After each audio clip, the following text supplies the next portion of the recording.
Welcome to the topic series. My name is Roy Paulson, and today I'm talking about windows for welding. It's model IM20 L6F, and then it depends on the suffix is going to be anything from shade 3 all the way up to this very dark window, which would be a shade 9. So we go up by shade number 3, 4, 5, 6, 7, 8, and 9. You have to determine for yourself how dark of a window you need to have for your particular application. All of the shade numbers indicate that it is not only the darkness of the window, but the ultraviolet light and the infrared light absorption according to the ANSI Z87.1 specification.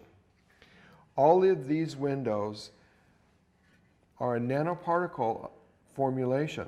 So the nanoparticles are what are actually absorbing the injurious rays.